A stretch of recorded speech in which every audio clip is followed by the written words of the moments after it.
Now, this is Dick Strout reporting from Hollywood. After a legend as popular as Robin Hood is told and retold over the centuries, it takes an especially novel approach to make the classic tale fresh and original. Walt Disney Productions has done just that in making a full-length animated version of Robin Hood, in which all the characters are animals. For example, what better way to portray the adventurous folk hero than as a crafty fox? Little John really comes to life in the body of a fun-loving bear, and a scrawny, neurotic lion is the perfect embodiment of the hated Prince John. As is always the case with Disney films, Robin Hood is a first-class production throughout. It features a number of original songs by Roger Miller, Johnny Mercer, as well as an exceptional cast of voice talents headed by Peter Ustinov as Prince John, Phil Harris as Little John, Roger Miller as Alan Adale, and Brian Bedford in the title role. It was recently our pleasure to speak with Brian at the Walt Disney Studios here in Burbank, California, where we mentioned that even as a fox, Robin Hood seemed to retain his fun-loving personality. Yeah, Robin Hood is a fox, but he pretends to be all different kinds of animals. He's a bit of an actor manqué in that part of his fun is pretending to be the other creatures. He's a lovely fox. But Brian, this is a new experience for you, isn't it? Supplying the voice track for an animated character. Yes, I think it is. Yes, the nearest I've ever got is, dubbing the movies that I've been in, post-syncing them. This wasn't like that at all, because we do the voice first. And it was great fun, because Wooly, as we call Wolfgang Reitherman, encourages you to improvise. And there are a great lot of people. You work on a scene. Maybe you'd spend the whole afternoon working on one scene until you got it right. And they encourage you to bring your own personality and your own idiosyncrasies in, so that it gives the animators something more interesting than just a regular script. It has much more of a real character to it, if you're doing your own thing. Brian, I've heard that the freedom you described is an exception to the rule for animated projects. Could you tell us more specifically how you worked with the writers and animators? They have the storyboard there, which consists of drawings which broadly tell the story, and a suggestion of what you might say underneath. You'd have a drawing of Robin Hood with him, say, pointing out of the picture, and underneath might be said, "Isn't that Maid Marian?" Something like that, and you just get the right kind of dialogue. They want you to produce, of course, what is the most suitable to animation. You work with the people who do the animating, and it's a kind of team effort, really. You have a few laughs, and it's difficult to start off with. You feel a bit dry and a bit dull, and then as time goes on, you get more relaxed. You find the right thing, exactly the right thing to say.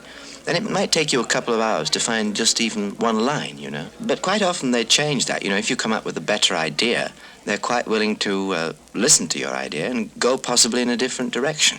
Well, Brian, over the years, you've proven yourself, of course, to be exceptionally versatile, first on the stage, then films and television. What training did you have in a formal sense? I went to the Royal Academy of Dramatic Art when I was 18, and it was a very exciting time. My classmates were Albert Finney, Peter O'Toole, Alan Bates, and a lot of other people. It was probably the most exciting period in the history of that organization, and I was very lucky to be involved with it. And it must have been quite an experience. Back to Robin Hood. Would you say, Brian, that aside from the animation and the use of animals, this film duplicates any earlier versions of Robin Hood? Not really, no. For instance, the Merry Men don't exist.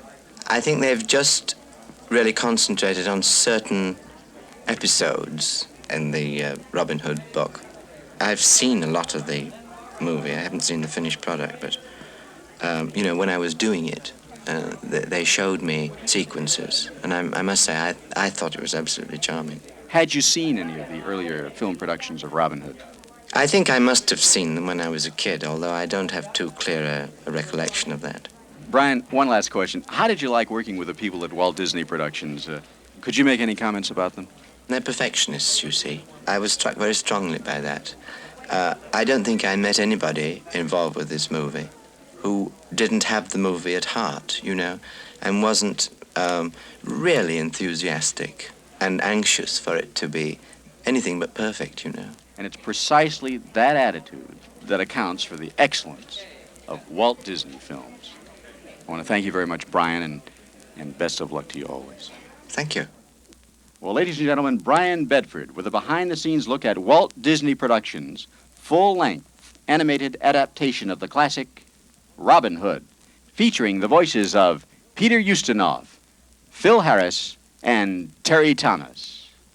And this has been Dick Strout reporting from Hollywood. Not for me to say that he's funny, but he appears to be a very charming chap. So I suppose you'd call this a character role, wouldn't you? I rather thought he was going to be a snaky sort of chap, rather like Uriah Heep. But somehow or other, a charm has come. I don't know whether it's the Californian air or possibly it's the lovely atmosphere in Disney Studios that did it. You know, this is consistent with all the parts that I seem to play. I play a dirty rotter, really, or somebody else's dirty rotter. And in this particular case, I do the dirty work for Prince John, who later becomes King John, you know, the dreadful character. The voice is really mine, only it's higher, I suppose, as you would imagine. If he could talk, he would talk like that, or so it seems to me, because he has a very long neck. It didn't seem to be necessary in building the character to hiss a lot. I think it would have been rather tedious, actually, rather tickly on people's eardrums. It should have come out as a sort of waspish voice, because I was livid, because I, needless to say, wanted to play Prince John, because it's a much, much more Terry-Thomas character, and also it's much more difficult than Sir Hiss. But now that I've heard Peter Ustinov's voice, I'm very delighted that he played it, because he does a superb job.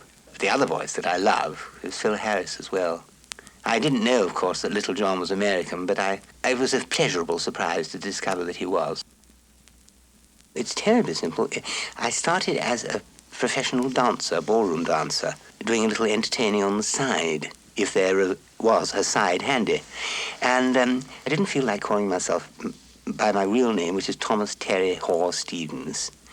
So I cut it down to Tom Stevens, when that sounded very flat to me, and there were names going through the world then like Joe Venuti and so on. So I decided to turn it round backwards. Instead of Tom Stevens, Mott Snevitz. But Mott Snevitz didn't last very long.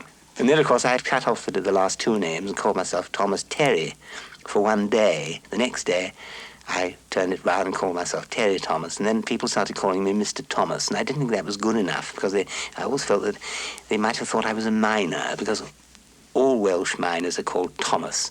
So I stuck a hyphen in between, and then I referred to that as a marquee name. And a reporter in New York said, "Oh, I see, you're titled." I think I prefer Mott. People think that I'm frustrated, you know, in that I can't play in the nude. The reason why I can't play in the nude is I've got dirty words tatted all over me. Maddening. But in any case, to answer your question, I am absolutely thrilled to be in this and that it is being made, and I'm terribly sorry that not more really romantic films are made.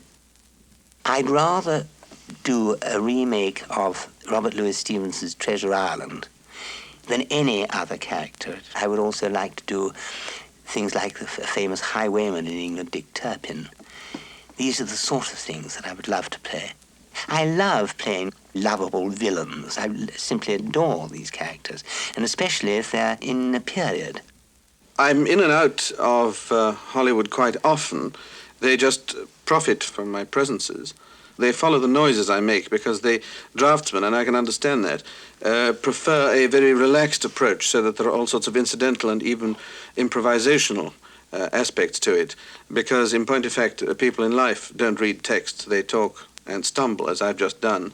And they would find it very much easier to draw a scrawny lion stumbling at that moment than they would a lion that knows his text too well. And that is, I think, why they like the actor to perform first and then follow him and dramatize his stumbles. I think that's a tradition in the studio here, in Disney Studio, because they also do their feature films following a storyboard. It's a system which is unique to this studio. I've never seen it anywhere else. And it probably emanates from the tradition of the cartoon. where you rely solely on your voice, you have the enormous advantage of plunging into a world in which you have no experience whatever. You can play a small, thin, mousy, bald, nervous man. Now, this is denied you elsewhere for obvious reasons. I don't think I have to go further than that. I love the idea that I might be in competition with Donald Meek for a part. Well, since they're following what I'm saying, by now I've in a way overtaken them because they now follow me. They have their visual image. When I saw what he looked like, then I was able to put a voice to him. And together, this phoenix rose out of this matchstick. But that, I think, is a slightly different thing because it's made for a visual medium. But a book is much more mysterious because it's really a work of the imagination which appeals to one person at a time and which is usually not read at one sitting, unlike a play or a film. Otherwise, the bookmark would never have been invented. I find that extremely interesting because I regard it as an investment in the future. It's like all United Nations agencies under continual abuse from stupid people and also grossly undersubscribed.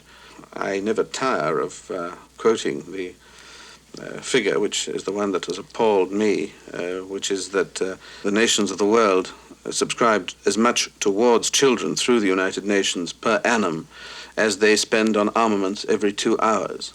Now this, even from a cynical point of view, seems to be an unbusinesslike attitude. Because even if you believe that wars can solve anything, it still seems to me bad business to spend so much on the cannons and so little on the fodder. But from any other point of view, I find it a repellent and frightening figure. It's also true to say that we manage to reach by some kind of aid 100 million children a year, which means that 900 million children are not reached by the aid of UNICEF. It's a purely cold figure, and I submit it as such. I think it's a very good idea because you probably get a new slant on Robin Hood, because invariably, when cartoons are done cleverly, as they are at Disney, but treatment of animals there is a reflection not only of the animals, but very often on human behavior. And they've reached a kind of synthesis of living things in a way. The way a human dog looks at a door through which somebody has just gone or is about to come is a kind of mixture of human experience and canine observation, which I think is a nice warm feeling.